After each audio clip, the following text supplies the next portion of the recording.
All right, welcome into the Joe Dickey Electric Scoreboard Week 4. We got in this league action. We had some games, from out-of-town teams yet too, but, boy, we had some pretty good games. We're going to dive right in. Dom O'Brien, he got to call the Perkins-Sandusky Warren JFK game, and I'll tell you what, Dom, that one, pretty good game as it went down for a while. It Oh looked like my it was going to goodness. struggle. Well, you had to be there. I mean, it was a Division 3 team going up against a very highly competitive Division 7 team. And, the first half wasn't the best for Kennedy. They had a couple miscues. Antonio Smith, the main back, couldn't really get it going. But then the second half started, and Kennedy is one of the best teams to adjust at the half, and they blew the door wide open. Highlight of the game had to be a 7-yard touchdown run from Antonio Smith. It was he's a fast dude. He's definitely a fast dude. Absolutely. One of the other plays that I thought was big, and we had it on the audible call, the quarterback for JFK throwing off his back foot gets the ball down to the 2-yard line. The throw was great. Yeah. The catch may have been better. The catch, everything was great about it. The throw from Hadley was perfect. The catch it was just a great play in general. And then they really couldn't be stopped in the second half. The Pirates had no real answer for them. And it was just a great performance from the Eagles, 100%. What do you think changed for him at halftime? What was the difference from that first half to the second half for JFK? Well, the main thing that the Pirates had going for them is, Is that the victory sign? Definitely. But like I mentioned, Lech, he had a great time running the ball. They let him go way too much. And I think what they did is they realized, okay, if we can stop the quarterback run, they don't have many options to throw to. I mean, sure, they had Dixon. They had, I'm trying to look back at my notes over here, but they had Dixon.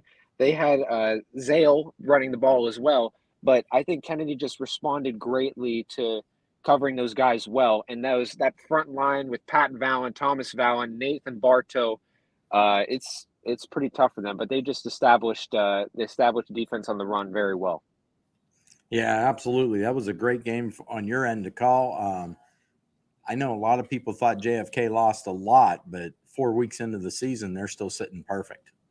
They're still sitting perfect. And another great play I want to point out was, Thomas Vallon had one of his career games today. He had many, I don't know the exact total of tackles he had today, but he had a very important interception that brought them inside the red zone to go for the go-ahead touchdown. But he had an interception at around the 30-yard line, and he was able to boost the confidence of that team. And that's one of the greatest things that can be confidence is the best of at any high school I've covered. So it's really awesome to see how well they adapted after that Vallon pick. All right, man. Thanks for checking in with us. I know we'll be talking to you down the road in the upcoming weeks, and I'm glad you had a great game to call tonight, Dom. Absolutely. Thanks for bringing me in here. I appreciate it. Have a good night. All right. Next, we got to bring in the bearded wonder, Ian O'Brien. Ian also had a great game tonight up at Bo Ryan Stadium. Ian, I know I was looking at the picks, and they were very different from a lot of us today. Some had Niles, some had Lakeview. But, boy, that was a whale of a ball game. Yeah, Mike, it really was. I mean, I hope first of all you can hear me. I don't know how their signal is over here because you're good. I do want to apologize to those who are actually listening towards the end. So the mixer shut off because up in the press box, they always do it, but after the game, they turn the power off. So you might have missed my voice for like the last minute when I was going over final scores. But so if Brian texts me, first of all, I'm going to say, hey, it was Niles right there. The Niles got a staff guy, not staff guys, but they're janitor workers or whatever. All right, we'll tell Brian not to drive up there and hunt you down.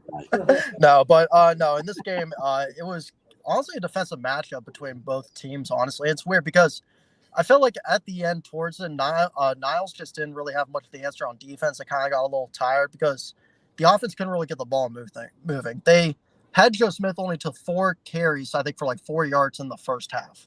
Joe Smith, not as fast as Antoine Garner's, who's out, but is an elusive running back.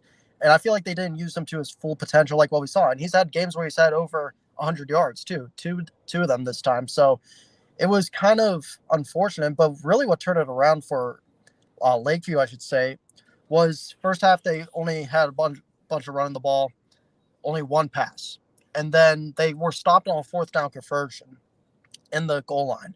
Then it seemed like Niles found a little momentum here and there, but then it kind of opened up in the second half when Lakeview had their play action pass, and it was big because Nolan Toth, first of all, really great, talented fullback / linebacker they have on that team. I mean, he played an incredible game, and of course the quarterback Damian Natali as well played really big, and those two just got fired. And after that, it seemed like they didn't really hold back after that. They didn't really look back. Besides Niles' last score, but even then, the defense just got a big interception right there by Ken Sonetta, one of the captains on the team, for that big victory.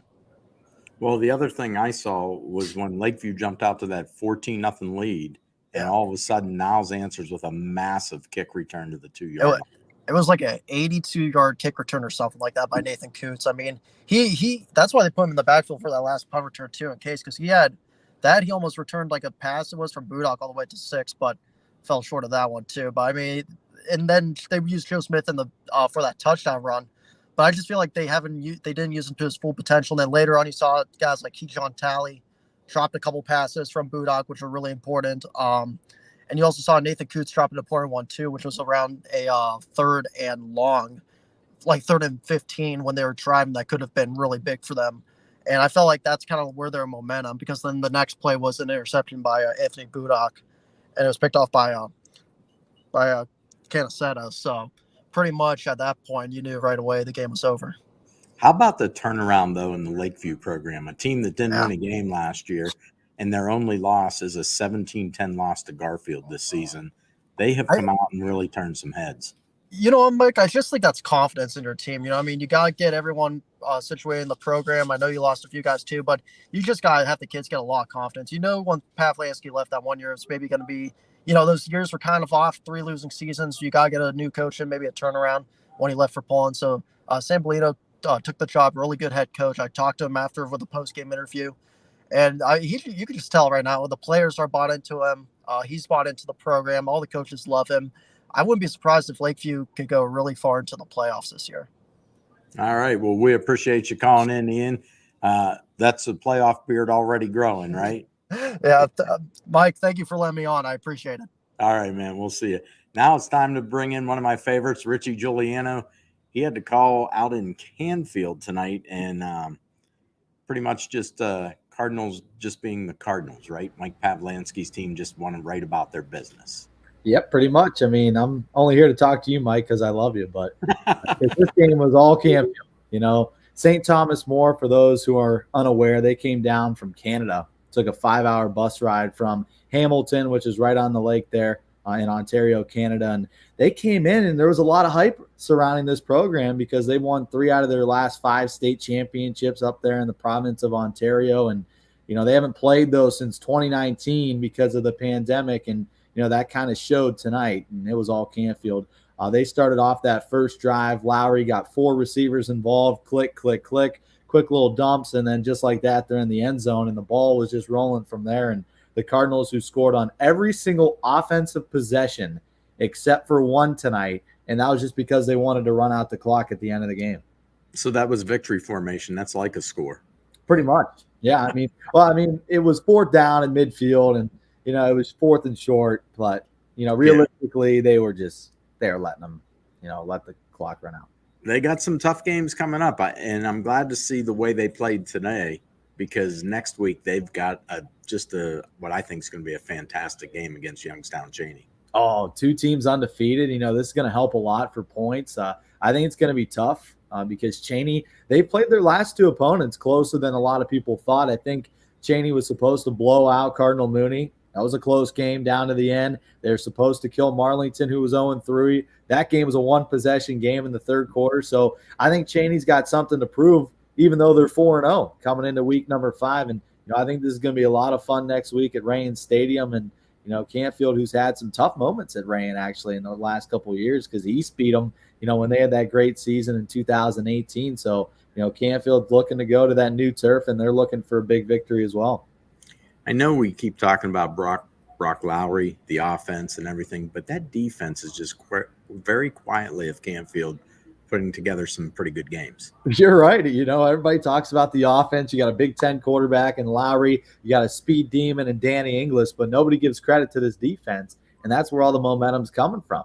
This Canfield defense didn't give up a first down in the first 3 drives. It was 3 and out, 3 and out, 3 and out, and that's with the experience. They've got a defensive end in Dom DiDonato, who was out. I was able to interview on Wednesday.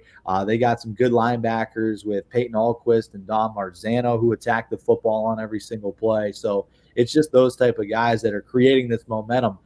Every single possession, Mike, tonight, Canfield started the ball past the 35-yard line. I mean, that field position, you can't beat it. No, that's just setting them up for success. Yeah. That's like Brock Lowry sees, we're going to start at the 38. I'm licking my chops. Okay, Yeah. Coach, can I call a play that I like? And I'm sure, if they're inside the 30, passes a little more close to the vest.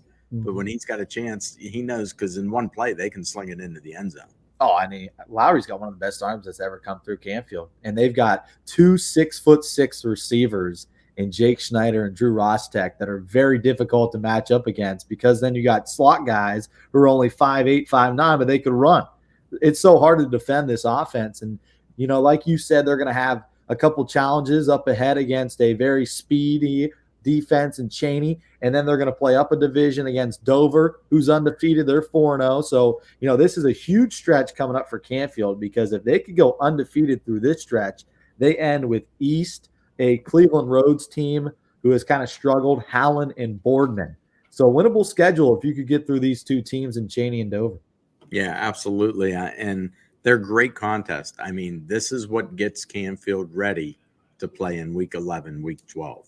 And I think a lot of eyes opened up tonight, because in Division III, there's one team that lost tonight that's been kind of the Achilles heel for the Canfield Cardinals the last couple of seasons. And Chardon took a fall tonight, 21-7. So Canfield's the number 1 seed right now in Division III. So they do have something to prove, and they want to stay there, because there's a couple teams lurking close behind that want that number 1 spot. But right now, the Cardinals are in full control. Yeah, absolutely. So we appreciate it, man. Thanks for calling in. I know we'll be talking to you down the road here, probably next week, maybe. Yeah. I think I'm going to have to call in next week for sure. All right. We appreciate it, Richie. Thanks for the call in. All right. We're going to take a quick timeout, and when we come back, we'll run down all the scores from around the valley tonight. 21 News delivers the news as it happens, using the latest technology from where it happens. Live here outside the Mahoney County. On air, online, Wednesday afternoon weather update. Very dangerous. and on the 21 News social media platforms. I'm on the road right now. 21 News, the Valley's only locally owned source for trusted news since 1953.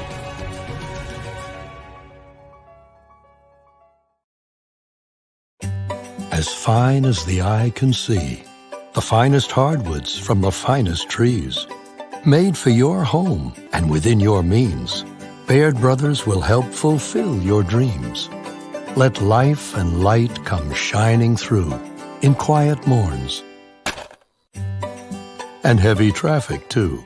Find your easy-to-afford fine hardwood floors and doors and more at BairdBrothers.com. Every customer has a story, and at Greenwood Chevrolet, we are committed to making sure it ends with you in the right vehicle. I get to be part of somebody's adventure, whether it's buying a car for the first time, helping them get approved, or finding the perfect car for their budget. I'm proud that people trust me with their finances. They trust me to take care of them, and they trust me with their story. I'm Tracy, and I'm ready to go the extra mile for you, only at Greenwood Chevrolet.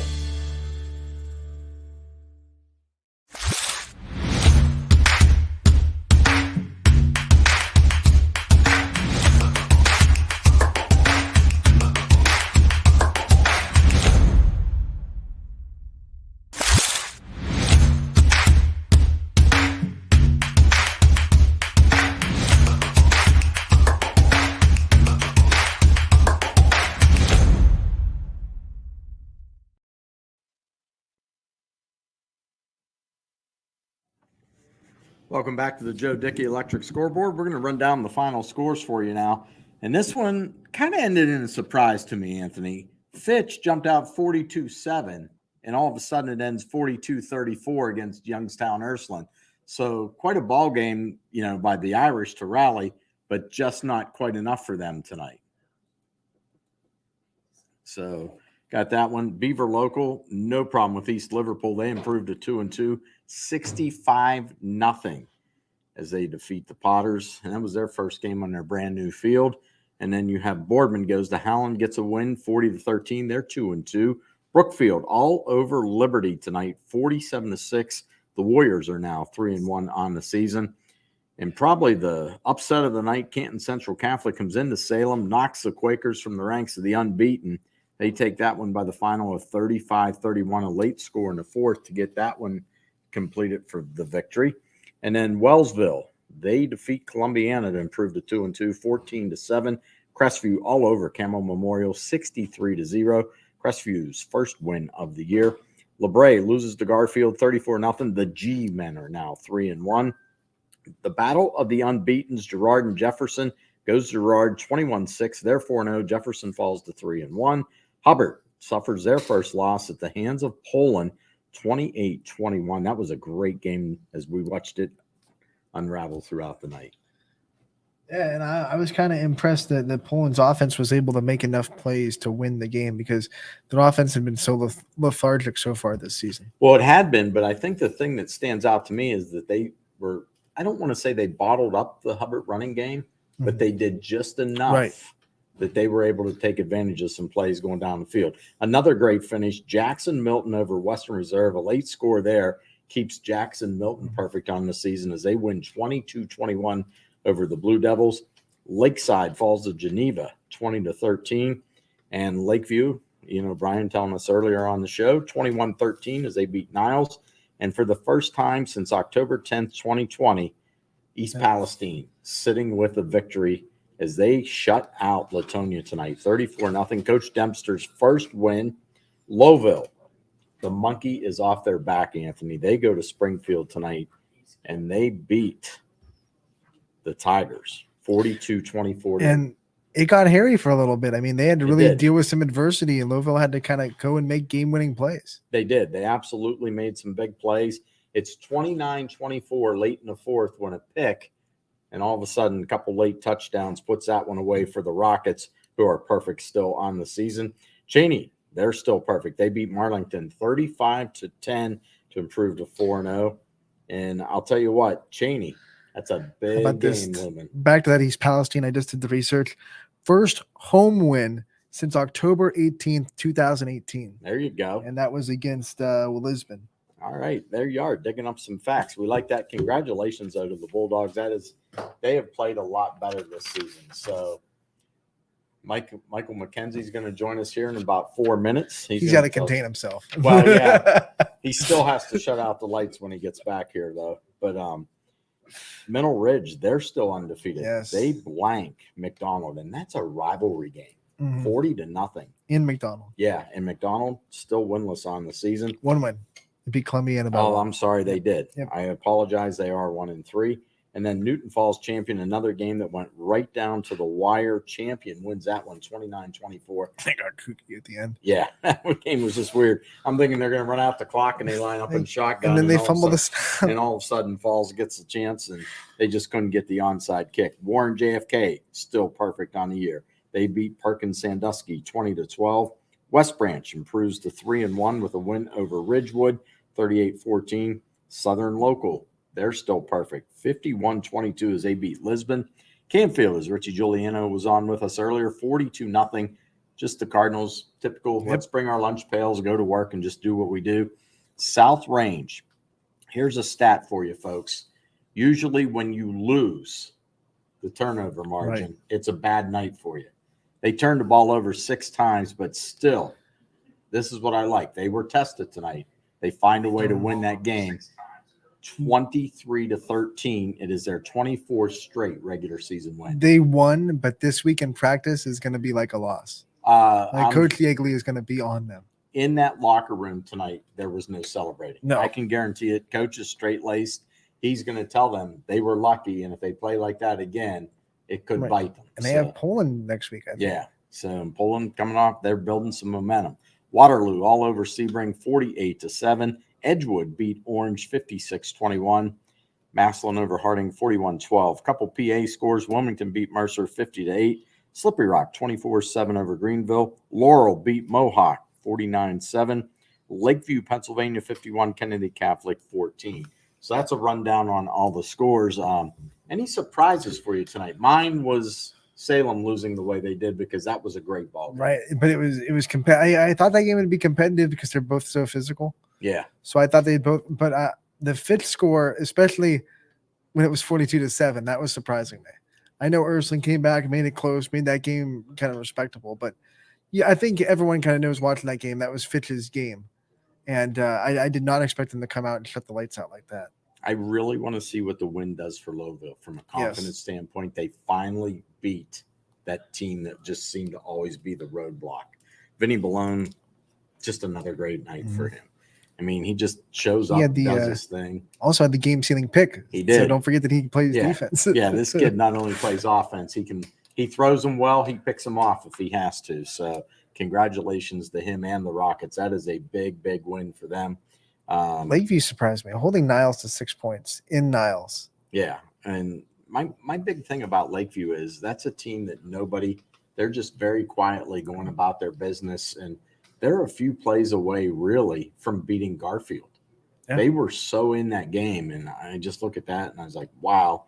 I got to think Bob Spate's just kicking himself right now. So Columbiana, they're so close, but they just can't make those one or two plays that they need to get over the hump.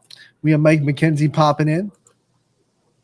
There he is joining us. Boy, that was a quick trip back from East Liverpool. Yeah, they're a little close, relatively close. We thought you wouldn't be back till 4 a.m. when that game only hit halftime. Man, I got to take the ACT tomorrow morning. I didn't know if I was going to make it. Oh, so you're up late talking to us. I hope your dad doesn't beat you. No, I'm just kidding. Talk about that was very impressive. That's a rivalry game tonight, and boy, what the Beavers did to the Potters, crazy. I mean, I want to think the one player had 5 touchdowns. 2 of them were defensive touchdowns. Yeah, definitely.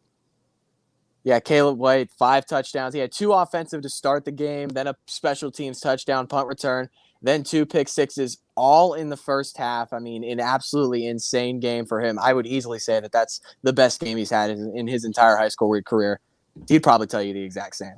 What was clicking for Beaver Local tonight? I mean, it was from the opening coin flip basically the whole way through the game. Like everything just your dad called a perfect game is the way I would approach it.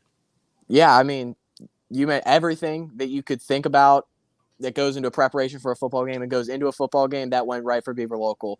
Dialed up blitzes at the right time, got pressure on the quarterback whenever they decided to throw, stopping runs dead in their track. And that was really an issue with Beaver Local the first 2 games. They couldn't stop the run. Tonight they made sure that they were able to stop the run. That's really East Liverpool's bread and butter. And then offensively, they said that they've loved to spread the ball out, sideline to sideline and then vertically down the field. They did that all night long when they got their offensive possessions. 2 defensive touchdowns for White and then 2 other defensive touchdowns, Noah Boyer and Jacob Blakely with fumble recoveries for touchdowns. So when they did get those offensive possessions, they were able to spread the field out, stretch East Liverpool out defensively, and they really could not defend the amount of skilled players and talent that Beaver Local's offense has.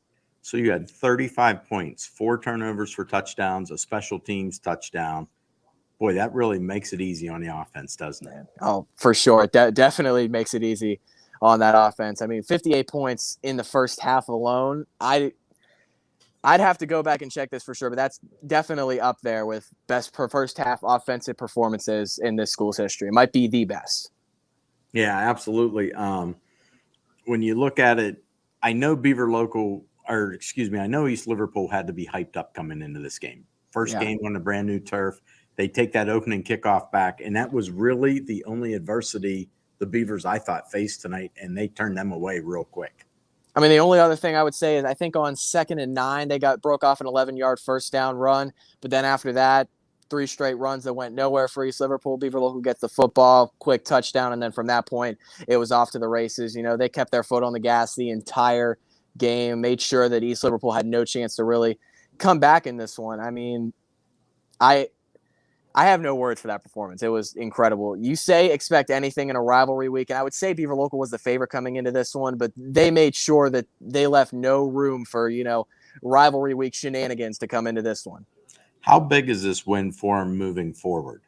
Oh, it's huge. I mean, you obviously losing your first 2 games is tough, but to win in the fashion that they have the past couple of weeks, 42-14 last week, and then 65-0 at Patterson Field, your rivals' turf, debut after 3 games on the road.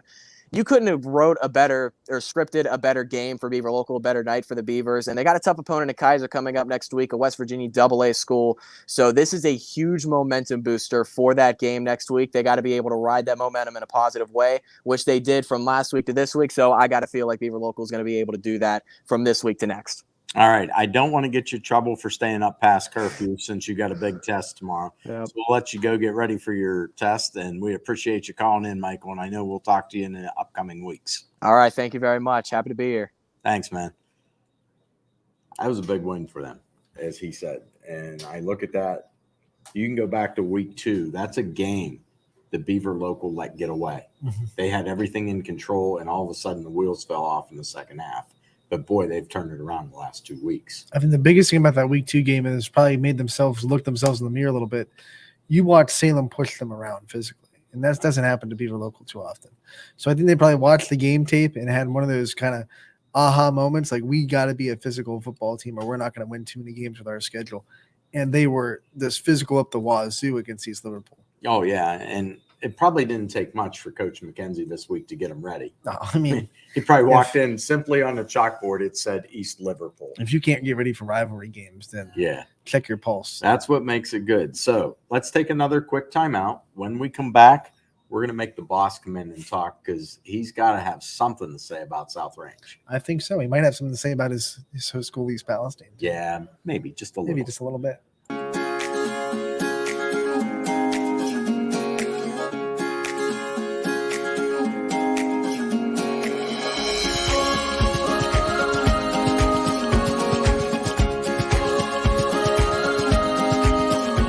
Locally owned and operated, Sheely's relaxed shopping experience means browsing and lounging is always encouraged. Find Flex Deal and more at Sheely's Furniture and Appliance, because the best things in life happen at home. How lucky are we to have not one, but 2 18-hole Donald Ross Championship golf courses right here in our backyards. Mill Creek Golf Course was selected by Golf Week as one of America's 30 best municipal courses, continuing to challenge golfers of all levels and featuring golf instruction by PGA professionals, a state-of-the-art practice range, a PGA of America recognized pro shop, kids programs, and a relaxing grill room for a memorable golf experience. For more information or to schedule a tee time, visit millcreekmetroparks.org. Fall is in the air. The kids are back to school, crowds are cheering for the home team, and Myers Family Insurance is prepped for another crazy Medicare season. Every year there's changes, some big, some small, so it's important to have a conversation to make sure your plan is going to meet your expectations for the coming year. Give our team a call today to schedule your annual review. For all your Medicare needs, call Myers Family Insurance or visit us on the web. Check us out online at myersfamilyins.com. Going from mindful to mindful sometimes requires a helping, healing hand. Insight Clinical Counseling and Wellness offers a continuum of mental health and wellness care. At Insight, we're changing the way you receive counseling and wellness services with experienced licensed clinicians and expertly trained wellness staff. With 4 locations in Mahoning and Columbiana County, along with telehealth services, Insight offers clients quick access to care when they need it. Transform your mental health and wellness at Insight Clinical Counseling and Wellness.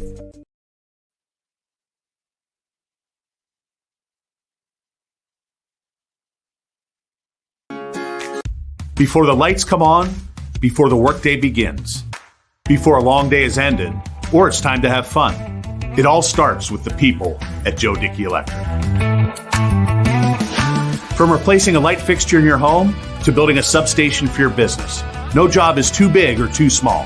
The people of Joe Dickey Electric power them all. Joe Dickey Electric, over 60 years of powering the Mahoning Valley.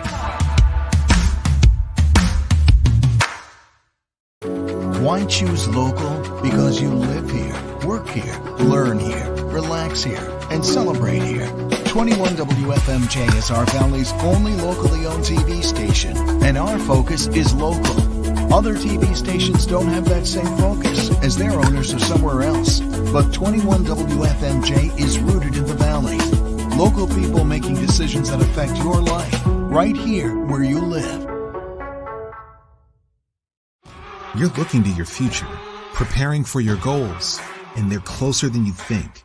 Because here, success is part of the plan.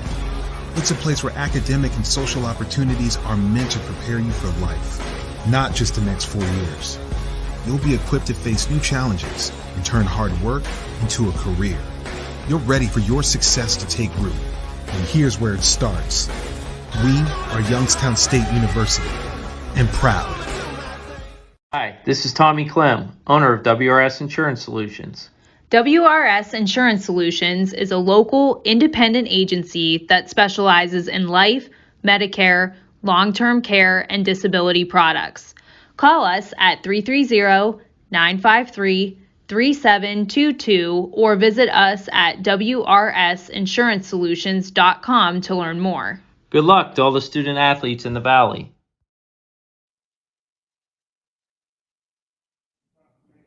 And welcome back to the Joe Dickey Electric Scoreboard Show. And tell you what, week 4, some pretty good games. And I got a guy sitting in the camera with me now. Are you sure those new specs saw what you saw in South Range tonight, DJ? I could not believe what I was seeing. I mean, it was they debut the new jerseys, Mike, the black jerseys that look like Florida State, and I'm not sure those jerseys will ever see the light of day ever again. I mean, it was – I've seen less turnovers at Arby's. It was unbelievable. And I don't want to sit here and poke fun, but that's not the South Range team we're accustomed to seeing. But I will give all the credit in the world to Struthers because they kept the game tight all the way to the end. And it's that Struthers attitude, right? Us against the world. And if it's not apparent now, Michael, that there is a giant target on that burgundy and gold uniform on the front and the back, it's never going to be apparent. I mean, it's unbelievable. The South Range is clearly a team that everybody wants a piece of right now. Oh, absolutely. And the thing I looked at from Struthers that I really just was thrilled to see out of them after the heartbreaking loss last week, go for 2 in overtime, you don't get it. And boy, they came out tonight, and it's not been very often during this 24-game winning streak that somebody has smacked South Range in the mouth. They not only smacked them, they hung with them. They came to play, and now I'm going to be willing to say, and Anthony and I said this earlier, that probably felt like a loss in the Raiders locker room tonight. So we talked to Dan this week, and he said that it wasn't a really good week of practice. You know, there was a couple days that stood out to him, and there was some concern. This is being the first real week of school that they had to combine practice with. This is the first Friday, actually, of the season. He told me right before the game that these guys had that they had a game after. Because you think about it, the first week they didn't have school. Second week, it was university. They got out early to go to that game because it was at 5 o'clock. Last week was the Canfield Fair. This week, well, now you got to go to school a full day and then, you know, go through your routines. Not that that's ever an excuse, but there is some legitimacy to that. You know what I mean? I think West Branch is another team that didn't start until this week. It's week 4. Like, we're halfway through the season next week, and we're just starting school. I mean, it's a little bit peculiar. I'll try to say that again. Peculiar from a standpoint of just how things happen. Gary and I talked after the game, Mike, and I can't put my finger on what happened other than the turnovers. It just did not look like South Range football. The running backs did not run the ball a whole lot tonight. They tried to put the ball in the air a lot. Billy Skirpak put a lot on his own shoulders with these RPOs, and I just don't know. There's going to be a lot of teams that are fighting for that tape. Oh, absolutely. And I still think this week in practice down in there, it's going to be a rough week of practice for him because he's got their full attention. Even though they're 4-0, to him this was probably a loss because you don't win the turnover margin very often, lose it, and very often get a win. So I asked at halftime, one of the coaches who came up, you know, they go down at halftime, they come back up to the press box. I caught one and I said, who spoke at halftime? Because my money was on Colucci. And he said there wasn't a whole lot of speaking to be done. I think everybody kind of knew going into that locker room, you know, what was happening. And there were moments that you saw peaks of South Range and what we think they are and what they could be. But there was a lot of mistakes. And, it's like Tressel always said, I'd rather learn from my mistakes in a tough win than a tough loss. And, they're 4-0. That's all that matters. It's all that matters. They get there. Now, put that big smile on your face. Yes, sir. I believe just right up the road. And I think you got the hat on, right? Yes, you do. First time since 2020. At home. 2018 at home. Your Bulldogs not only win, but they shut out rival Latonia. There's a lot that can be said. As a grad, I'm proud. Anytime that your alma mater wins a game, you're proud. There's a lot that goes into this. There's a lot from the past.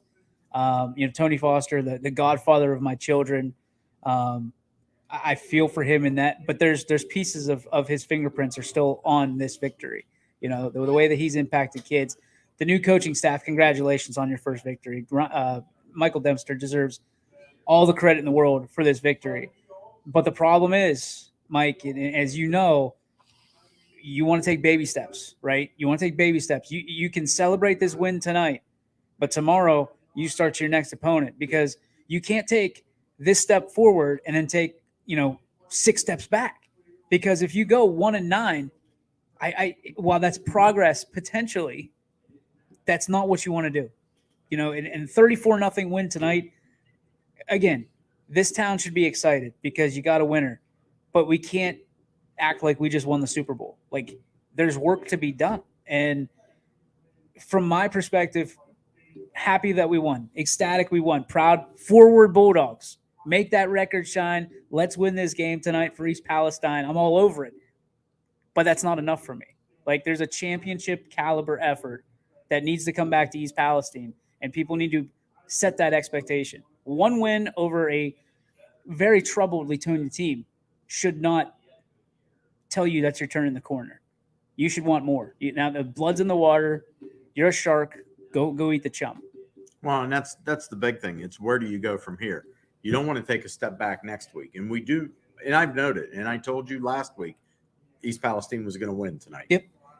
My big thing is they played better week 1. They played better week 2, 3, 4.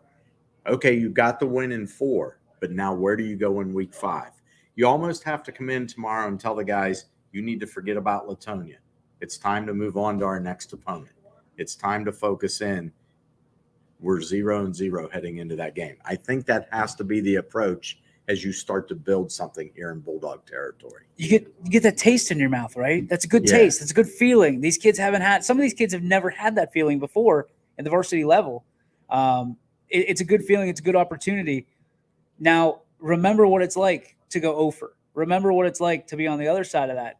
When you're over there and you're celebrating and the alma mater is being played and the fight song and to win, in front of your fans is important. This town's been through a lot, not just in football.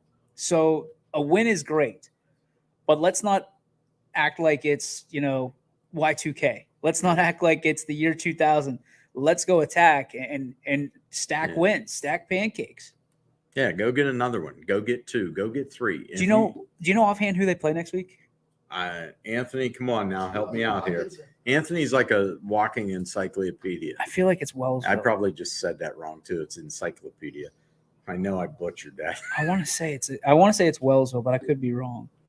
But still, I mean, if I'm a Bulldog, I'm happy tonight, but I want more starting tomorrow. But like East Palestine at Wellsville next week. Okay, so that's a 50-50 game.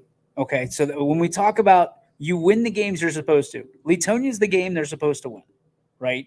Camel was a game that arguably they're supposed to win, and it's still a 50-50 game. You have to win the games that are 50-50 games, because if you do, you're 3-7.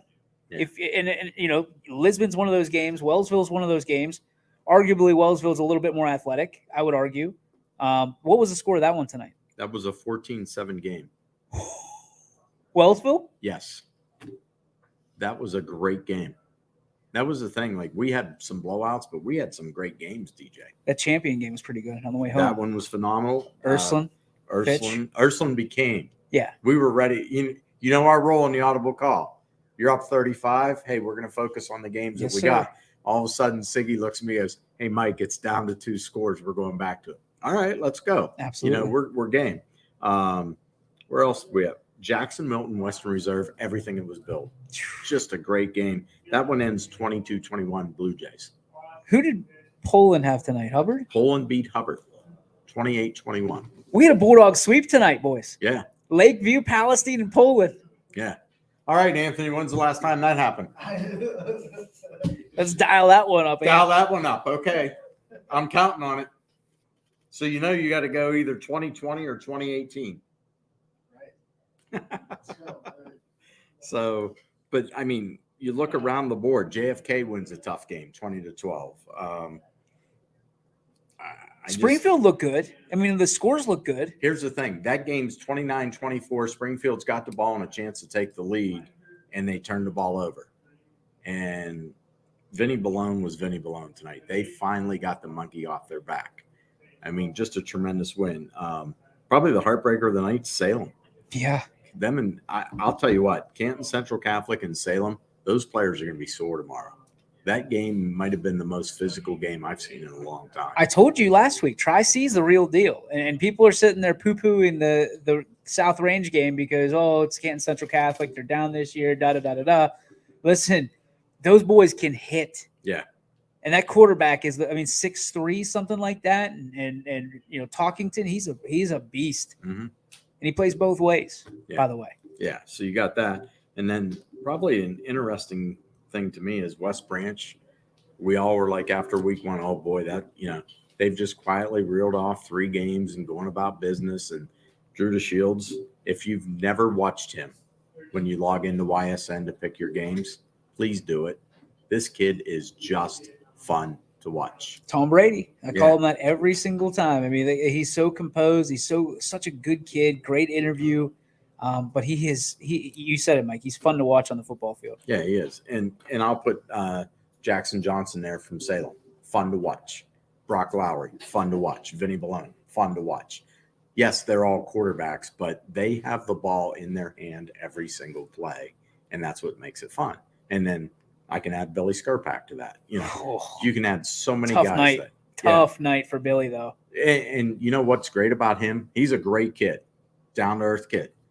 You don't think that he's sitting – I'll bet he might still be sitting in his locker room stall trying to figure out what went wrong because that didn't meet his standard. I love Billy. He's sharpening his pencil right now, and he's going to be – when they watch film, he'll probably start tonight. When they watch breakdown film, he's a student of the game. It's going to be interesting to see how he bounces back next week against the Poland team that got a win tonight. Yeah. Well, let me ask you this. Do you think Mrs. Yeagley made fresh cookies and hot, warm milk for Coach and Billy when they start watching the film? Because I'm thinking they don't get it tonight. I'll tell you what. Kelly came up before the game and gave me a big hug, and she was nervous. She's always nervous. She is. But I got to be honest. After that first play, that was a turnover, interception, I was nervous. Like it automatically, okay, this is real. This is really going to happen. Struthers, again, any given Friday, right? And Struthers, when you get into conference play, you're more familiar with these guys. You've been playing them for a couple of years. You kind of know their tendencies. There's some muscle memory going on. Struthers came to play tonight. They 6 turnovers and still winning South Range. While that is going to be chalk talk tomorrow and chalk talk all next week, I will tell you this. Name another team in this area that can turn the ball over 6 times and still walk away winning by double digits. I don't know that anybody does, to be honest. I don't know. I don't know that anybody else can do it. And the funny thing is, yes, 6 turnovers. Their defense held them to 13 points. Yeah. The Raiders defense played a good game. Yes. They were put in some bad situations and were up to the task. So I'm sure when Coach looks at it, he's going to be pleased in some aspects. He's not going to be pleased in some others. but I think down deep he's going to know, wow, this is a team that didn't – I'll bet you, being the old teacher he is, if he graded this, he's probably putting a D on it, a big red D. And he's going to say, even though we got a D tonight, we still passed in some areas. A D as in do not ever do that again. There you go. There you go. You know, I didn't want to say F for failure because they didn't fail. They still won the game. But, like, I know Coach Yeagley, and I know what's going through his mind right now. Like, he is running every single play of that game back through his head, and he hasn't even watched the film yet. But he also knows that Struthers may trade that film with Poland now. Some of the penalties, though, were a little bit frustrating, and I think that kind of went into it. It was just a bad night for the Raiders. But again, is it really a bad night when you walk away with a win? I don't know. I mean, again, you'd rather learn that way. But can we flip real quick to Crestview? Yes. What a pissed off Hornet that is! Holy cow! They literally went into Camel Memorial tonight, and they let it know from the coin flip that game was not going to go long. And it was funny because B was sitting in here. He goes, hey, 7-0. And we were flipping through the games, and we were letting our announcers do their thing because I kind of like it. It makes it real easy back here because we're just shifting. And I come down and I go, hey, B, it's 14-0. And him and I were like, all right, we got to watch this game because all of a sudden that snowflake became a small snowball, became an avalanche, and it was like they took out 3 heartbreaking losses and just they let Camel Memorial have it. I heard the 4-second talk all week in practice. 4 seconds. That's enough time to lose a ball game. Mm-hmm. We're not going to do that anymore. Yeah. And they showed up. Red Devils were the right in front of a buzzsaw tonight, it looked like. So they could have come in there and they could have had everything go their way tonight, and nothing was going to stop Paul Cusick's team. I mean, they legit were just crazy. And how about the team that has been very quiet? I want your thought on this. Okay. Mineral Ridge. Okay. Rivalry game tonight. You've seen it, Mike. You're in on that chat. Gary Niddle is all in on Ridge. Like we're setting up the stuff tonight. He's like, how about Ridge? I was like, I'm in. Like my hand's in the pile. I'm in on Mineral Ridge. But what's the buy-in? And he's saying that they're one of the best teams in the area. I'm buying in. But like that says something. When people are talking about your team saying they're the best team in the area, that's impressive because Ridge has not been on the power rankings to this point. And I will add another one. And this is a little bit of a homer pick. Valley Christian and United, who play tomorrow consequently. Neither one has been on the power rankings yet. Well, and I'm thinking this, and it was funny. Siggy and I had a little talk tonight when we first got here. Siggy and I were having some fun, and I want him to join us. Sig, get in here. What are you drawing me a note? He is. He's bringing that. Siggy, seriously, sit down here. Oh, here we go. This is going to be fun. What do you? Those are next week. Good matchups. Oh, key matchups. Yeah. See, Siggy's already thinking. He was thinking when he got here tonight. Siggy. That doesn't happen that often.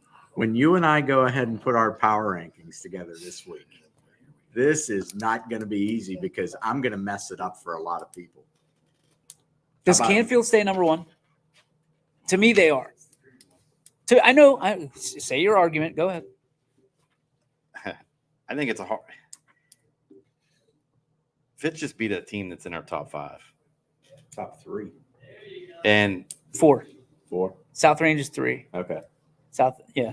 I put them at number 1. Fitz is my top team based on who they played tonight, and I don't care how many points they won by. Now, granted, they gave up a big lead. That's my thing. But they're also playing a good team. So they're not playing a pushover either. That's the neat thing, though. I think when you get these teams that finally get the butt heads and they're in the power rankings, Canfield hasn't done anything to lose it. Right. But maybe Fitch has done enough to gain it. But have they? I'm listening to it. I'm here for it. I understand. Okay. But like, Canfield wins. What's the final tonight? 35? 42-0. 42-0. Fitch wins 42. 43-34. 42-34. Yeah. Okay. So in my mind, that's not enough to jump them over top because they're putting up points and they're not giving up points. So from that standpoint, if it was 42-41, it was 42-28, okay, I see it. But not to make that jump. But sometimes it has to do with what other teams are doing and not just you. So so in that if we're talking about your thought process, that means that Ursuline, even though they lost, should go over South Range because South Range had a tough game, but they played Fitch. No. Mm-mm. They lost. They lost. And they won a game last week. All due respect to Ursuline. And I love Farrell. And I'm a Western PA guy. They should have handled Farrell a lot better than 40-38. Which is why they went down. I think a lot of voters saw that and said, oh, they're susceptible. And all of a sudden they're susceptible. And all of a sudden tonight I'm looking at that game when it's 42-7. I'm going, oh boy. Oh boy. This opened the door for Cheney. This opened the door for JFK. This, how about Girard? So that's where I was just going to say. So I know South Range won. But like you just said, are we analyzing how they won against a team they should have probably beaten handily? Okay, but they beat Canton Central Catholic. Who beat Salem? Agreed. Who's number 7? Agreed. Or whatever, 8. Whatever. Agreed. But Girard just beat a team that was unbeaten and ranked number 1 in D4 Region 17 at the time too. And scoring 50 points. Yeah. So I think what they did was just as impressive. I don't know. You could take this argument 25 different ways. But that's why it's fun. I understand that. Oh, I'm not saying we're going to win our But argument. if that's what we're talking about, Beaver Local should be in the top 10 because they just beat the snot out of East Liverpool. They have 2 losses. Yeah. Okay. Now, again, we're still at that point in the season. Give me an undefeated team. Who have they played? But West Branch is in there, and people vote West Branch in there because they lost to Canfield. They lost to Canfield. Again, it's who you play. You can look at some of these matchups, and this is I feel bad. Like Brookfield's very quietly gone about a 3-1 season. They may go 9-1 and never make the power rankings. They were in preseason, right? They were, but they fell out real quick. Yeah, well, they fell out. I mean, because of Ursuline. Because of Ursuline. All I'm saying is it gives us a great thing late Saturdays into Sunday. Like I love watching everybody put their top 10. Yeah. Mm-hmm. I also love when Siggy puts in comments. I add my comments. I add my honorable mention teams. You come with comments, and it makes it fun. Anthony, this dude's stacked. He's probably already got his power rankings done for volleyball, soccer. I got to get volleyball this week. I completely biffed this week, so we're behind the week on. And he's so pissed off at me right now. We have Anthony Romo popping in. Give it to him. We'll bounce. Here we go. What's up? There you are. Thanks for joining us. Of course, glad to be here. I'm going to need you to cover that logo up. Oh boy. No, the other. I'm just kidding. I'm kidding. Well, I know I could take it off, but then it's No. Don't strip. No. Don't strip. I'm out of dollar bills. Listen, this is PG here, man. We're not. Hey, it's almost 11. We're good. Let's roll with it. We're close. We're 8 minutes away. You can do it when the camera goes off. All right. All right. First off, Romo, 42-7. We turned the game off here. We stayed with the games that were tight and stuff. Next thing I know, Siggy looks at me and goes, "Hey, Mike, it's a 2-score game." What happened? Because it was all Fitch to that point. that was, first off, hats off to Fitch because they came out and made a statement. In the first half here, they hopped out 35-0 in the third quarter. They had the running clock going on a team that made it to the state championship last year. But I think what came down to it in that third and fourth quarter was Ursuline was finally able to get some time in the pocket. Jack Erickson finally was able to get some time in the pocket and find his open guys. DC Farrell had 2 long TD receptions in the second half. And that got – so let me try to think. So it was a touchdown to Farrell, made it 42-14. And then Ursuline got a stop. And then it was a quarterback keeper for Erickson, made it 42-21. And then Steve and I are looking at each other like, okay, I mean, I don't want to say it's over. So then Fitch was driving. Let me think. Fitch had the ball, and then it was another 3-and-out. Urson got the ball back, made it 42-28, a long touchdown pass from Erickson to Farrell, like 30 yards, I want to say. That made it 42-28, and then they had an onside kick, and it was a great onside kick by their kicker, James McGlone. He kicked it right to the center of the field, and it was one of those things where it's always weird in football. Whenever you see those slow onside kicks, like everyone freezes, and the Fitch up guys just didn't go for the ball, and Urson was able to recover it, and then marched down, made it 42-34, missed the extra point, and then Fitch was able to run out the clock after that because they got the onside kick. But it was quite a game. But, I mean, I got to say, after seeing Fitch for 2 games, and we got a big game, Canfield Cheney next week, I think, personally, that Fitch team, I don't think there's anyone I've seen this year that could take them down. Their size and speed and depth. You got to remember, too, they have a lot of juniors on that team. Fitch, quarterback Deshaun Vaughn Jr., DJ Williams is a junior, Brian Robinson's a junior. Some of their wideouts are juniors. They're just a beast. I cannot wait to see how they play the rest of the year. Oh, I think they're going to have a great run here. I think they're setting themselves up well as long as they can stay away from the injury bug. I think that's the biggest thing for them. But I think, again, you got Coach Parker tonight that's probably looking at this and going, how did I let this game get close? Because it should have never got there. Before I spoke with him, he was talking to the team down on the field, and he wasn't happy. He wasn't happy. But he knows. He knows that he knows deep down the win that they got. I mean, that's a big win for the program, but you want to make it look a little bit nicer than they did. But I think that first half, I mean, Ursuline drove down the field. They had a touchdown. It got called back due to a flag. Fitch made him turn it over on downs. And Fitch just marched 96 yards down the field on their first drive. And Steve and I were like, whoa. I mean, there was a great crowd on hand here tonight at Stambaugh Stadium. I mean, I think they forced 4 turnovers tonight, 3 interceptions and a fumble. DJ Williams, fumble recovery, 85 yards for a touchdown to make it 21-0. Cam Smith, pick 6, about 70, 80 yards to make it 35-0. The team they play next week, runner-up last year in the state of New York, so it doesn't get any easier for Fitch. Now, let's flip this table to Ursuline. Where do they go from here? I mean, a lot of positives at the end of the game, but it still ends with an L.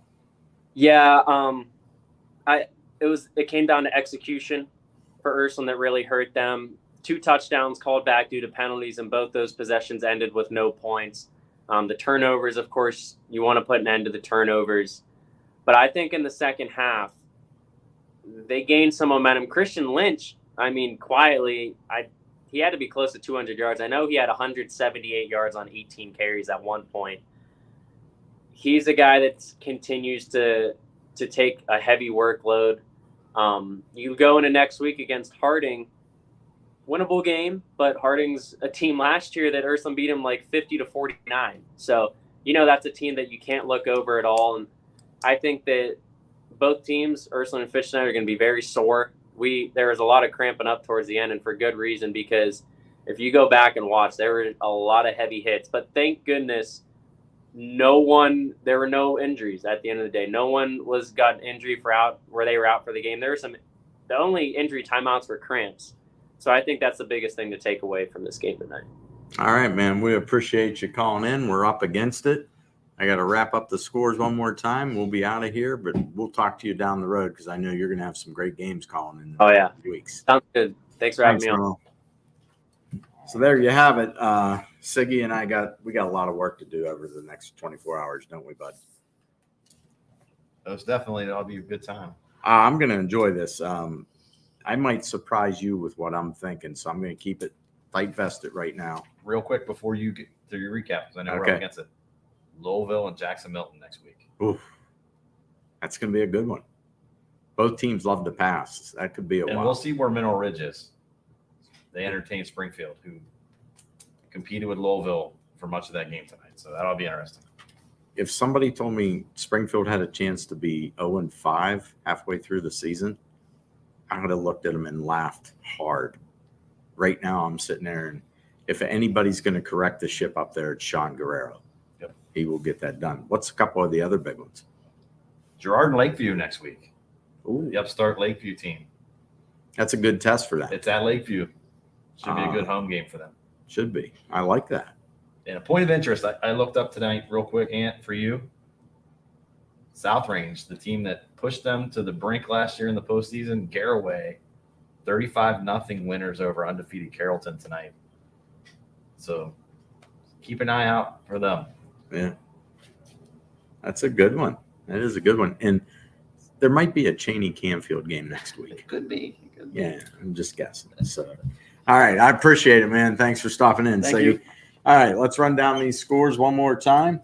Ursuline falling to Fitch tonight, 42-34. Falcons remain perfect. Beaver Local shuts out East Liverpool, 65-0. Boardman over Howland, 40-13. Brookfield all over Liberty, 47-6. Canton Central Catholic wins a thriller, but a tough one for Salem, 35-31. Wellsville over Columbiana, 14-7. Crestview took no prisoners tonight as they get their first win, 63-0 over Camel. Is Garrettsville Garfield, 34-0 over LeBray. Girard beats Jefferson, 21-6. Poland, 2-2 on the season. They win 28-21 over Hubbard. Jackson Milton in just a great game over Western Reserve, 22-21. Lakeside falls to Geneva, 20-13. Lakeview beats Niles, 21-13.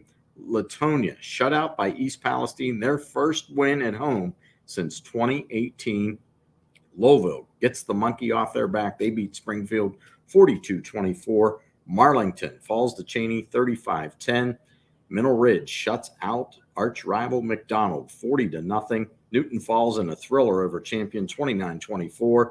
JFK beats Perkins Sandusky 20-12. West Branch 3-1 now. They win 38-14 over Ridgewood. Southern beats Lisbon 51-22. Canfield shuts out St. Thomas More from Canada 42-0. Struthers falls to South Range and a tough loss for them, but a big win for South Range facing adversity with 6 turnovers, 23-13. It's their 24th straight win. Waterloo beats Sebring 47-8. And Edgewood over Orange 56-21. That will do it for the Joe Dickey Electric Scoreboard here in week number 4. Join us back here next week for week 5 of the Audible Call and the Joe Dickey Scoreboard. We'll have all the games and everything for you here on YSN. Right now, hey, it's time to turn it over to WFMJ. Kick it over to our partners. They're getting ready to do the overtime report. They'll have all the highlights and scores for you again. Tune into them. But until next week, we'll see you back here on YSN.